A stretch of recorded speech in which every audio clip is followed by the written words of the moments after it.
done an exercise similar to this before at some point. And I'm going to introduce our main character and then give you some directions afterwards. So today we'll be telling the story of Johnny.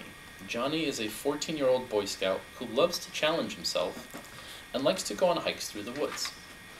He usually travels with a group, but on some days he goes on solitary hikes. On some days he just needs to aimlessly wander down familiar trails. On some days he needs to think. And today's one of those days.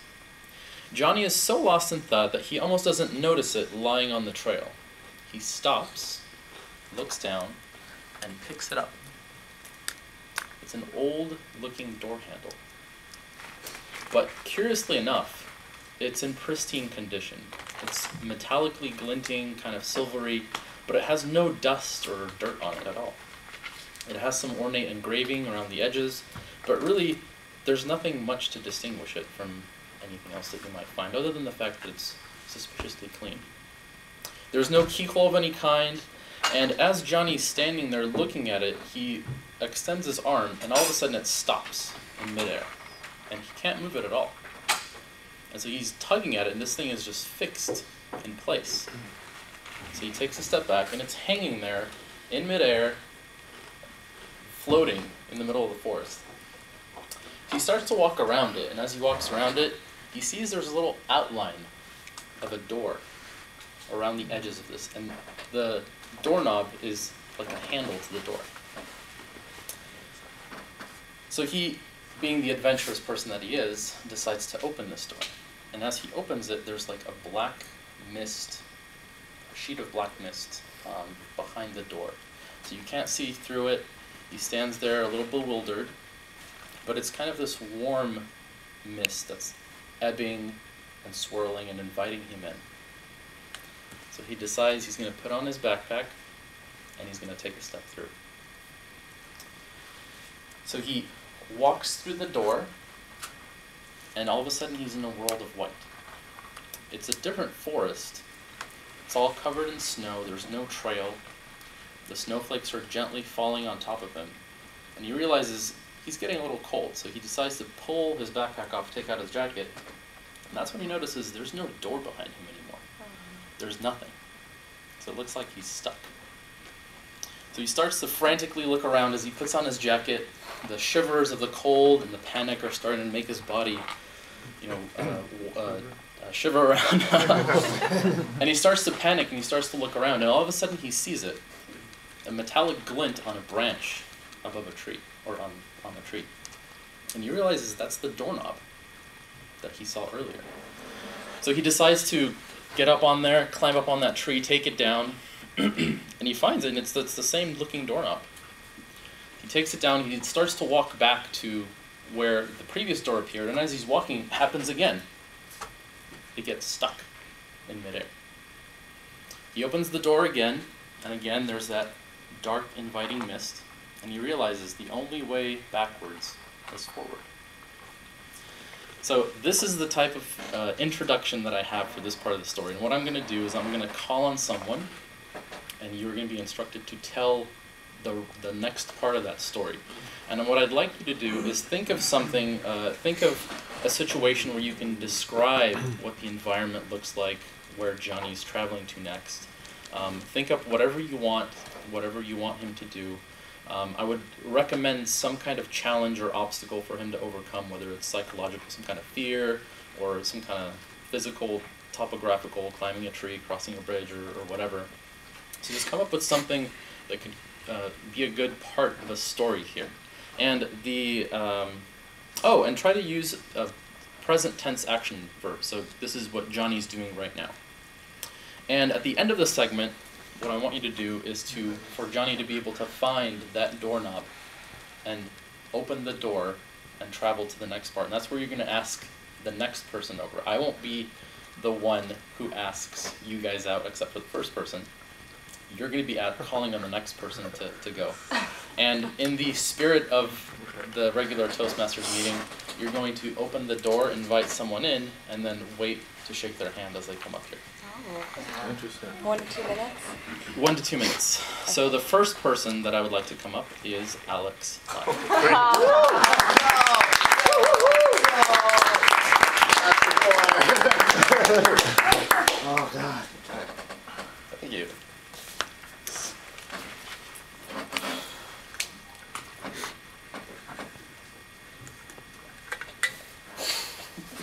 as Johnny opens the door and he walks through the sheen of the black mist, it's a very familiar scene. It's his elementary school, and everyone but him all of his friends, all of his teachers are young. He's older, he's 14 years old, but everyone's 5 and 6. He sees a fragment, he sees himself in the distance, his younger self, and he sees himself getting bullied, he sees himself just playing with his friends, and he remembers his feelings, reminiscent at this point. He's like, wow, these doors are leading him to various places in time, and he realizes that this is something he learns who his friends are. He learns how he dealt with these situations before. This exact instance, he overcame a challenge where instead of maybe ratting out the teacher, like running to the teacher or running away, he stood up to the bully, and he was able to stand up for himself for the first time. That led to him having his adventurous spirit and always traveling, going hiking and all these experiences. He knows now that whatever path he decides to take, he can overcome any challenges if he's able to fight against the odds. He notices that there is a door handle, except it's way across. It's when the bell rings, he notices the door handle. There's his classroom. He doesn't decide to take it just yet. He wants to see how. Oh my God, this is so hard.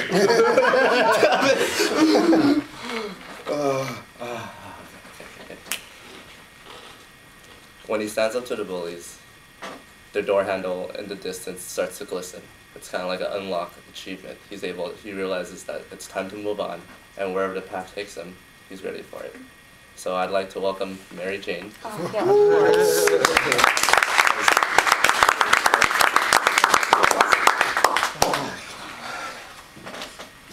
As Johnny grabs the door handle, turns the knob, and opens it, again, the black sheen with the mist. He's done this 3 times before now, so not knowing what's on the other side, he braces himself and goes through. He's underwater. He's holding his breath. First instinct. He has a fear of drowning. He's had this his whole life. He'd gone scuba diving before in the barrier reef and freaked out and ended up chickening out and snorkeling instead. So here he is facing another fear, underwater. But this time he doesn't have an oxygen tank. He doesn't have a regulator in his mouth. And far off into the distance, he sees these 2 red, beady eyes coming closer, closer. And as it draws closer to him, the teeth start opening, and he realizes it's a shark. So now he's facing his fear of drowning and sharks. But instead of freaking out, he calms down, he takes a breath. And in that moment that he finds that calm, when his mind is clear, there, right in the distance, is a shiny object. And he reaches for it. And there it is. It's the doorknob. And because he kept his calm, that doorknob appeared as his lifesaver, his saving grace. And just like he had done before, turns the knob, opens the door, and welcomes Mark.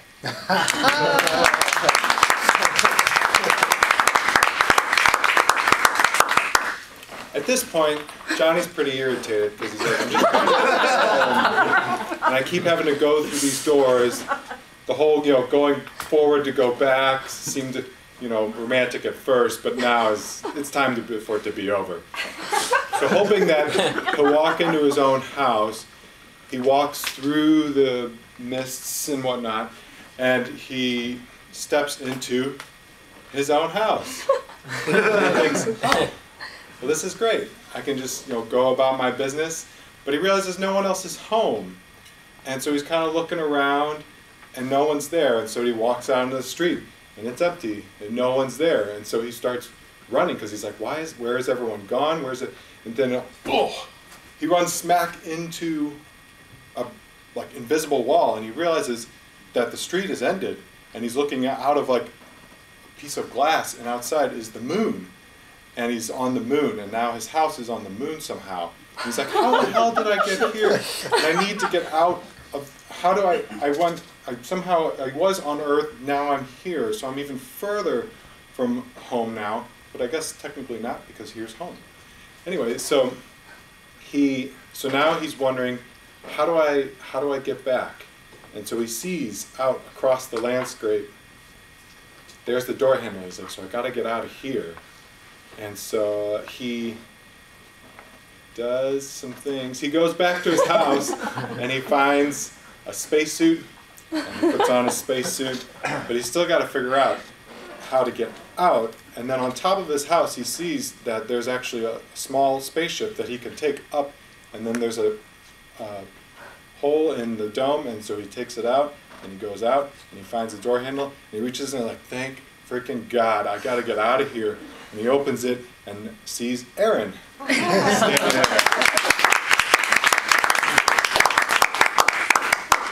As Johnny opens this door, he attempts to fall in, but he's hit again. And sure enough, there are plenty of aliens at his coattail. He's found out that he's not on the moon, he's in Dancelandia. And in order to get out of this, he must dance his way out. So, originally, there's a robot, one doing this, and he says, I don't know how to robot, so what do I do? If I want to get home, I must come up with my own dance move. He thinks, he ponders for a while, and he realizes, if I can come up with a move that they've never seen before, no one can tell me it sucks. They'll have to have me go home. I can create my own category.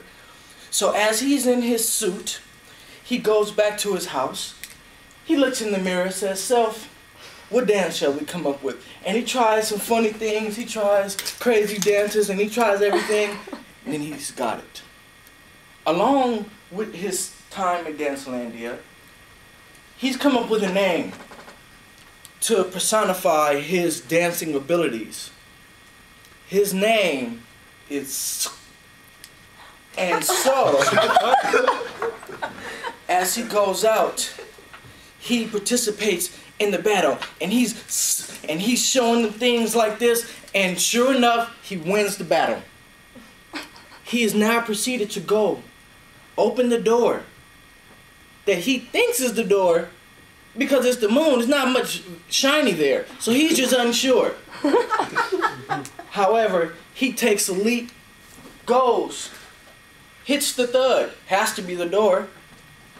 He grabs it, opens it, and asks Sean.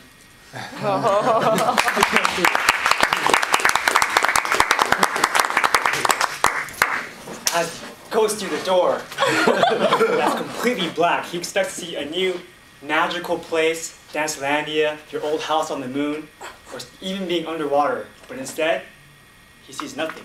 It's dark. So he's confused. He says, man, I thought I could have something more interesting. He's walking through, trying to find this next place because he thinks the place is pretty boring. And then he trips on something. And he says, that's weird. So his eyes are still aren't adjusted to the darkness. So he gets down on his knees. He starts looking. He feels something. He's like, oh, this feels pretty soft. Okay, cool. And he looks even closer. Even closer. You kind of make out something. His eyes are starting to adjust to the light. All of a sudden, he sees it. Two beautiful eyes staring right back at him. It's a dead body. He's freaking out. He's like, oh my God, I gotta get out of here. So he starts running and running and running. And just like the house on the moon, it's actually an infinite loop. So the more he runs that way, he ends up coming back this way. So he can't escape it. He doesn't know what to do. So he kind of sits there. He says, how do I get out of this place? There has to be a door handle somewhere. So he looks around, avoids the body the whole time, and just keeps looking. Eventually, he says, all right, I gotta face my fear. It's just a dead body after all, right? And he looks, and what do you know? The door handle is in the hand of the corpse. So he tucks it out. He's a 14-year-old boy. He's been through some stuff. He grabs the door handle, opens it, and a brand new world appears. And Helen comes up with it.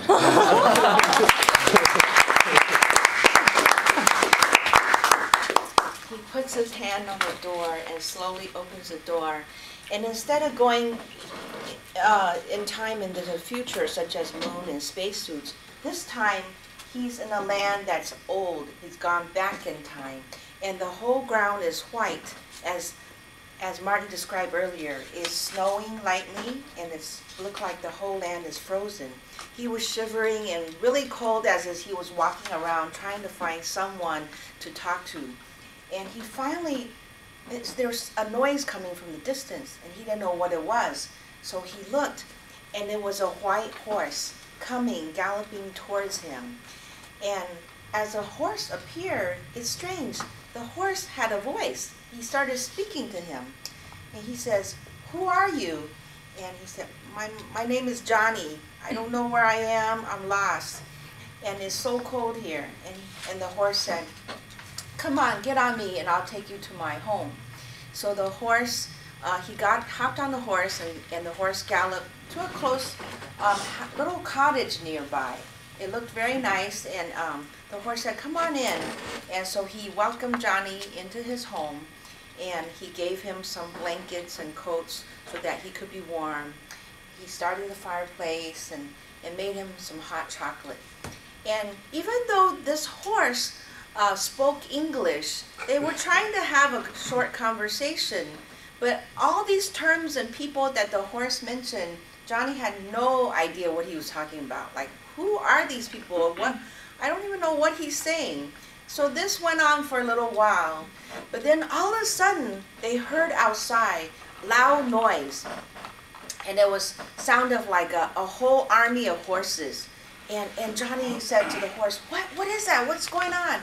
He said, "Oh my gosh," the horse said, "it's the evil queen. She's out there, and she's riding on her carriage. And right now, in our land, there's a law that any boy under 15, she's going to capture and bring her back to her castle to make them her slaves. So you know what we could do? I have a basement in this house. Let's just go, hide in the basement and lock it up until she passes."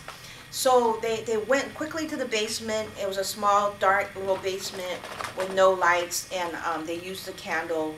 And so they hid there for a good 15-20 minutes until they made sure there was no more noise outside, and the queen and her whole army had passed. So after that, the horse said, "I think you're safe now. She's gone." So he led Johnny outside to the land again. And Johnny says, "I just want to try to get home. I'm really tired."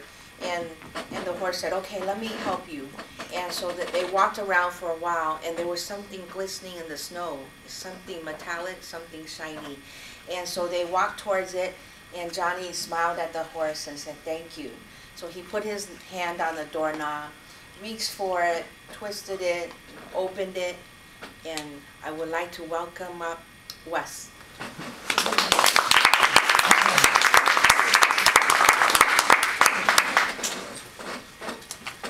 Again, Johnny finds himself walking through a door into a land of mystery. This time, it's a bit sandier than he's seen before. He's walking through. His hiking boots aren't doing so well in this terrain. He's finding it difficult to walk. Oh, it's hot. He hasn't had anything to drink in a while. He's gone through all sorts of adventures. He's getting extra thirsty at this point. Thinking, what am I supposed to do here? He does see a little lake off in the distance, so he thinks, I'll go see, maybe the water will be good enough to drink. So he's approaching the lake, and he hears some strange sounds, inhuman sounds, as he gets closer to the lake. He starts walking more closely. He's looking around, he sees these apes. He had unfortunate flashbacks to a time when his older brother was a trainer of apes. Of course, this was before the ape uprising. I'm not even going to get into it. It was a disaster. Needless to say, he had a very strong dislike for apes at this point. But he's also very thirsty. What's he going to do? I don't care. I'm just thirsty. I'm going to go for this. So he tries to make himself inconspicuous as he goes up to the lake. Unfortunately, he's spotted. They walk up to him kind of cautiously. They don't seem really hostile or friendly, but then they start getting more and more agitated Next thing you know, they're going into all sorts of tantrums and beating their chests and stuff. And then they start making this strange sound. It sounds like a meow. That meow. Wow. You know, I saw something on the news that apes like kittens, apparently. It's like, I happen to have one in my backpack. What the heck are the odds of that? So he reaches in there, he's like, I don't even want this cat that much anyways. Hands it over. The apes are dancing, and they're as happy as can be. One of them walks away into a cave and comes back with this shiny object. It's door handle, what the heck? All right, cool. Let me see where it goes this time, because I do not want to hang around these apes. So he opens up the door handle and sees Doug.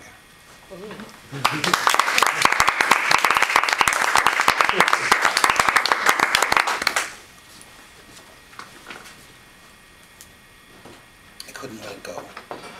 Opened the door and I stepped through. I became Johnny very old. Some journeys end with the beginning in mind, and some journeys end with the end in mind. And Johnny has a conversation with his elder self. Young man, I've lived a very long life, 8 or 10 years. And there's one thing I regret. One thing. I never found out how fast I could run. Johnny, oh my God. Such a small thing to regret at the end of one's life. Out comes a backpack. Note to the self. Find out how fast you can run. And with that, boom. What was that? He couldn't let it go. It had Martin's name on it.